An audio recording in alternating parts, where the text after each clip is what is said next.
విన్నారా విన్నారా? అర్థమైందా? కుట్ర అర్థమైందా మీకు? మీ భూమి మీద కన్నేశాడు జలగా. ఇప్పుడే ఇక్కడ ఒక బాధితుడు ఉన్నాడు. ఇట్రా, ఒక బాధితుడు ఇక్కడే ఉన్నాడు. ఆపకర ఆపకర ఇట్రా, ఆపకర ఇట్రా. ఇక బాలహాజీ న్యాయవాది, ఆయనకు జరిగిన ఏం చెప్తాడు. మైక్ ఇవ్వండి, మైక్.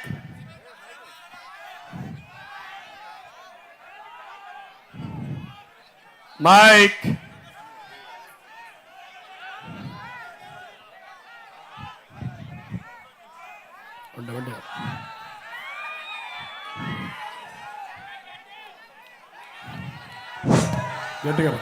జై తెలుగుదేశం. సార్, నేను న్యాయవాదిగా 30 సంవత్సరాల నుంచి నంద్యాలలో పనిచేస్తున్నాను. హైకోర్టులో కూడా న్యాయవాదిగా పనిచేసినాను. నేను గత సంవత్సరం 5 సంవత్సరాల కిందట ఇదే నంద్యాలలో మన అబ్దుల్ సలాం కుటుంబమే ఆత్మహత్య చేసుకొని రైలు కింద చనిపోతే దానికి జాతీయ మానవ హక్కుల సంఘంలో కేసు ఫైల్ చేసి ఎస్ఐ గారిని, సిఐ గారిని సస్పెండ్ చేయించినాను. అదేవిధంగా పౌర హక్కుల కోసం పోరాడే న్యాయవాదిని 30 సంవత్సరాల నుంచి నాకు అనుభవం ఉంది. నేను నా న్యాయవాద వృత్తిలో ఒక పొలము ఆర్లగడ్డ మండలం నల్లగట్ల గ్రామంలో సర్వే నెంబర్ 245/1లో 63 సెంట్లు పొలము తీసుకుంటే ఆ స్థలము రిజిస్టర్ అయి నాకు పాస్బుక్లు కూడా వచ్చినాయి. కానీ నేను ఈ పోరాటాలలో ప్రతి ఒక్కరికి ప్రజాస్వామ్యబద్ధంగా న్యాయ పోరాటాలు చేస్తూ ప్రతి ఒక్కరికి న్యాయం చేస్తున్నాను. కానీ మన ప్రభుత్వం వచ్చిన తర్వాత, ఈ సైకో ప్రభుత్వం వచ్చిన తర్వాత ఎంతమంది చెప్పినా నేను ఆన్లైన్లో చూసుకోలే. గత 2 నెలల కిందట ఆన్లైన్లో నా పొలాన్ని నేను చూసుకుంటే నా పొలము మాయం చేసినారు. కొలతలు లేవు. ఆన్లైన్లో మీరు చూసుకున్నారా? చూసుకోలేరు. ఎందుకంటే నా మాదిరే మీరు కూడా ఉన్నారు. ఒక్కసారి ఆన్లైన్లో చూడండి. మీ పొలం మీకు ఉందా? ఉండదు. నాదే లేదు. ఒక న్యాయవాదిగా నా పొలం నాకే లేనప్పుడు నేను ఎంఆర్ఓ గారిని, ఆర్డీఓ గారిని, జాయింట్ కలెక్టర్ గారిని అడిగితే, అయ్యా బాబు లాయర్ కదా నువ్వు, land titling act 2023 implementation November 31 నుంచి అమల్లోకి వచ్చింది. కాబట్టి నీ ల్యాండ్ సమస్య ఉంటే ఎంఆర్ఓ దగ్గరికి పో అంటాడు. ఎంఆర్ఓ ఆర్డీఓ దగ్గరికి పో అంటాడు. ఆర్డీఓ జాయింట్ కలెక్టర్ దగ్గరికి పో అంటాడు. మా న్యాయస్థానాన్ని, గౌరవనీయమైనటువంటి న్యాయస్థానాన్ని ఆశ్రయిస్తే, అయ్యా బాబు ప్రభుత్వమే జీవో తెచ్చింది, ప్రభుత్వ ప్రకారము మా కోర్టులకు రాకూడదు అంటారు. అంటే మనకు కోర్టులు ఏడీఎం లేదు, పీడిఎం లేదు, సబ్ కోర్టు లేదు, జిల్లా కోర్టు లేదు, కేవలం హైకోర్టు మాత్రమే ఉంది. మరి హైకోర్టుకు పోవాలంటే ఎలక్షన్ కోడ్ వచ్చింది ఈ మధ్యనే, ఇంక ఎవరు పట్టించుకునేటోళ్ళు లేరు. న్యాయవాదిగా మాకు ఆ ల్యాండ్ టైటిల్ యాక్ట్ చదివితే కళ్ళకు రక్తం వస్తుంది. ఏ విధవాదం ఉన్నా కూడా ఆర్డీఓ, ఎంఆర్ఓ, జాయింట్ కలెక్టరే, ఆ తర్వాతనే హైకోర్టు. కాబట్టి మాకు గత్యంతరం లేదు. ఇక మాకు ఉరి మాత్రమే ఉంది న్యాయవాదులకు.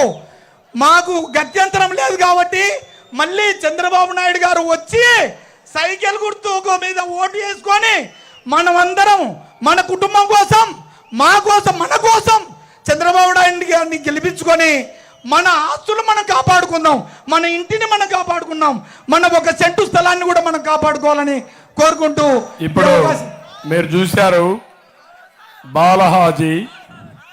ఇప్పుడు ఈ చట్టం యొక్క భయంకరమైన పరిస్థితి మీరు అందరూ ఆలోచించుకోవాలి. రేపటి ఈ రోజు నుంచి ఈ చట్ట ప్రకారం మీరు గుర్తుపెట్టుకోవాల్సింది, ఉండండి, ఎవరు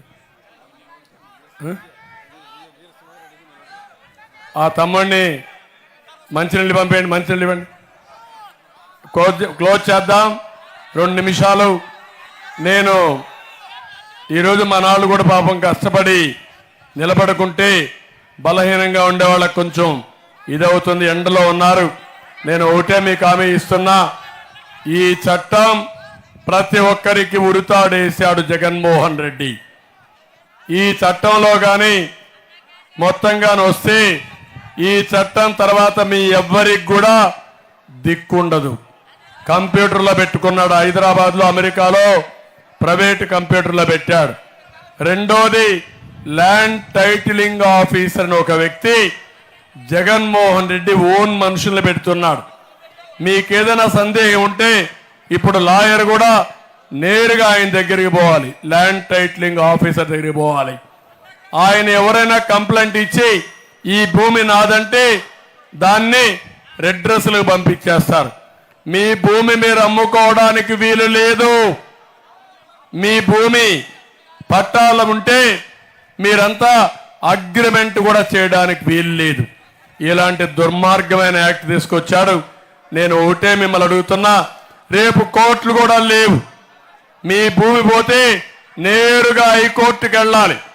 కోర్టులు కూడా లేకుండా చేసి మీ భూములు కొట్టేసే కుట్ర చేస్తున్నాడు. ప్రతి ఒక్కరూ మీరు ఆలోచించుకోండి.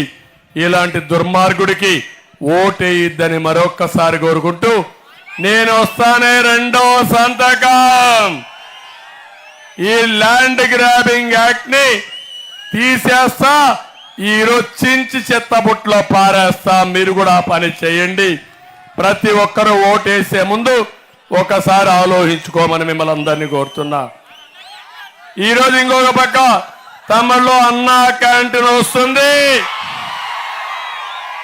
దుల్హాన్ వస్తుంది, రంజాన్ తోఫా వస్తుంది, విదేశ విద్య వస్తుంది, చంద్రన్న బీమా వస్తుంది. అంతేకాకుండా మీ ఆరోగ్యం కోసం 25 లక్షల రూపాయలతో హెల్త్ ఇన్సూరెన్స్ కూడా ఇచ్చే బాధ్యత నాది. ఇక్కడికి వచ్చినప్పుడు నేను ఒకటే కోరుతున్నా, మైనారిటీ సోదరులు ఎక్కువ ఉండే ప్రాంతం నంద్యాలలో నేను పెట్టిన అభ్యర్థి ఫరూక్ గారు తెలుగుదేశం పార్టీ పెట్టినప్పటి నుంచి క్రమశిక్షణ కలిగిన సైనికుడుగా ఫరూక్ గారు పనిచేస్తున్నారు. నేను ఇక్కడే మైనారిటీ సోదరులు అడుగుతున్నా, ఎవరు కట్టారయ్యా? కర్నూలులో ఉర్దూ యూనివర్సిటీ ఎవరు పెట్టారు? నేనే కదా. హైదరాబాద్లో ఉర్దూ యూనివర్సిటీ పెట్టారు నేనే కదా. అదే మారిగా ఉర్దూ రెండో భాష చేసింది నేనే కదా, అవునా కాదా? హైదరాబాద్లో ఆజ్ హౌస్ ఎవరు కట్టారా? నేనే కట్టా. కడపలో విజయవాడలో ఆజ్ హౌస్ నేనే కట్టా. ఇంకో పక్క దుల్హాన్ ఇచ్చా. ఇమాములకి మౌజుములకి 5,000 3,000 రూపాయలు ఆందోళన ఇచ్చా. ఇంకో పక్క నేను చెప్తున్నాను మీ అందరికీ, ఎన్ఆర్సీ గురించి మాట్లాడుతున్నారు వైఎస్ఆర్ కాంగ్రెస్ నాయకులు, సిఏ గురించి మాట్లాడుతున్నారు వైఎస్ఆర్ కాంగ్రెస్ నాయకులు. పార్లమెంట్లో ఎవరు పాస్ చేశారు? మీరు ఓటేశారా లేదా? దొంగలో చెప్పండి. సమర్థించారా లేదా చెప్పండి. ఢిల్లీలో గలీజ్ రాజకీయాలు, గల్లీకొచ్చి వేరే వాళ్ళ పైన బురజల్లే రాజకీయాలా చేసింది మీరు? ద్రోహులు మీరు. అబండాలు వేరే వాళ్ళ పైన వేస్తున్నారు. 4% రిజర్వేషన్లు నేనే కాపాడా 2014-19. మళ్ళీ హామీ ఇస్తున్నా, 4% రిజర్వేషన్లు కాపాడే బాధ్యత మాది. ఏ మైనారిటీ సోడుకు భయం అవసరం లేదు. మేము పొత్తుల్లో ఉన్నప్పుడే, ఎన్డీఏలో ఉన్నప్పుడే మీకు అన్ని పనులు చేసిన పార్టీ తెలుగుదేశం పార్టీ. భవిష్యత్తులో కూడా సమస్య లేదు. ఆ జాతరకు పోయే వాళ్ళకి 1,00,000 రూపాయల ఆర్థిక సహాయం చేసే బాధ్యత నాది. ఇమాములకి మౌజములకి 10,000 రూపాయలు 5,000 ఇస్తాం. అదే సమయంలో క్వాజీలను కూడా గుర్తించే బాధ్యత మాదని మీ అందరికీ హామీ ఇస్తున్నా. దేశంలో ఉండి ముస్లిం సంస్థలన్నీ తెలుగుదేశం పార్టీకే ఓట్లేస్తున్నాయి. సెక్యులర్ పార్టీ ఇది అయారాం గయారాముల పార్టీ కాదు. జగన్మోహన్ రెడ్డి మారిగా ఏదో మోసాలు చేసే పార్టీ కాదు.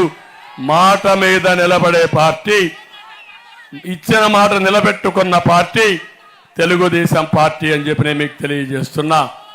మళ్ళీ దుల్హాన్ వస్తుంది, మీకు అన్ని కార్యక్రమాలు చేస్తారని చెప్పి మీకు తెలియజేసుకుంటూ ఇక్కడికి వచ్చినప్పుడు నేను ఒకటే మిమ్మల్ని అందరినీ కోరుతున్నాను. అన్నా క్యాంటీన్ చెప్పా, మాదిగలకు కూడా రిజర్వేషన్ పెడతా. మళ్ళీ ఏబిసిడి కేటగరైజేషన్ జిల్లాల వారిగా తీసుకొచ్చి మాదిగలకు న్యాయం చేస్తారని వాళ్ళకు హామీ ఇస్తున్నా. బీసీ డిక్లరేషన్ ఇచ్చాం, 1,50,000 కోట్ల రూపాయలు బీసీల కోసం పెడతాం.